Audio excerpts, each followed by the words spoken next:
Good evening, everyone. Welcome back to Twin States News. I'm Nicole Menner.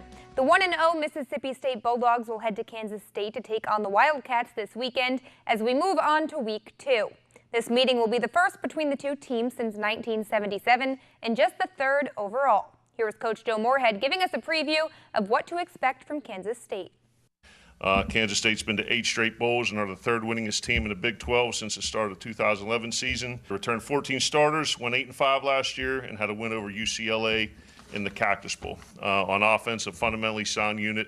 They do what they do: quarterback power, quarterback counter, zone read.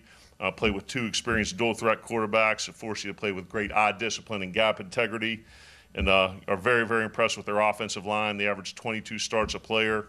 Very physical, disciplined, and they finish blocks. They are a 4-down defense, play a mixture of coverages, play some quarters, play some quarter, half, get in some man-to-man situations on 3rd down. We'll also blitz you a little bit, but very kind of a mirror image of their offense. It's going to be an incredible challenge, one we're very excited to prepare for and to go out there and play. And over at Ole Miss, the Rebels will open things at home as they welcome in Southern Illinois. Securing the season-opening win over a Big 12 opponent in Texas Tech was huge for the Rebels and a trio of players earning SEC honors for their performances. Running back Scottie Phillips was named Offensive Player of the Week after running for 204 yards, 16 carries, with 2 touchdowns in his first career start. Greg Little earning Offensive Lineman of the Week for leading the charge against one of the Big 12's best defenses. And kicker Luke Logan had a 4-for-4 performance to start the season, being named SEC Coast Special Teams Player of the Week. Here's what Coach Matt Luke had to say as he preps for Week 2. Some of the improvements I thought we need to make, red zone offense. When we get down there, we got to score points. We had opportunities. We just got to make plays down there. I didn't think it was anything schematically. I just think it's us executing and making the plays that are there to be made. Defense getting off the field on 3rd down. I thought that was a big thing for us.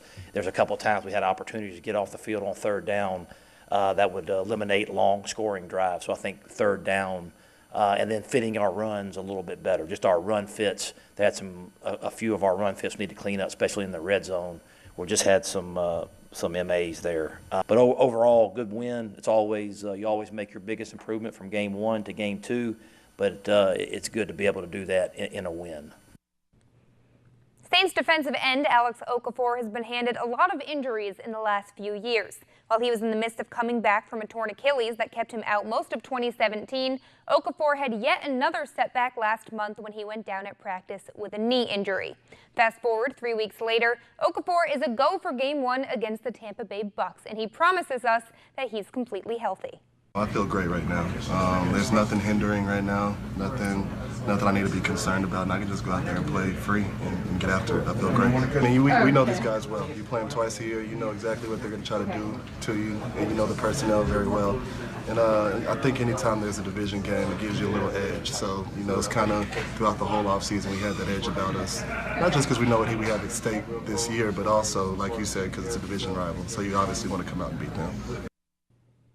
And we had ourselves an upset in the U.S. Open last night. Roger Federer would be beaten in the 4th round by an unseeded John Millman. Federer double faulted 10 times and couldn't convert a trio of set points in what was a very off night for the 5-time Open champion. It's just the 2nd time in his past 14 appearances at the Open that he lost before the quarterfinals. As for Millman, he was ranked number 55 and had never made a quarterfinal of a Grand Slam tournament. He was also 0 for 10 against top 10 players prior to last night, but his challenge will continue tomorrow as he faces off against Novak Djokovic. I mean, if he could do it against Federer, maybe he can do it against Djokovic. You never know. Pretty incredible, though. Listen, lightning doesn't really strike twice in the same place. Well, but it might. It does. Maybe it's just talent. Maybe he's just up and coming.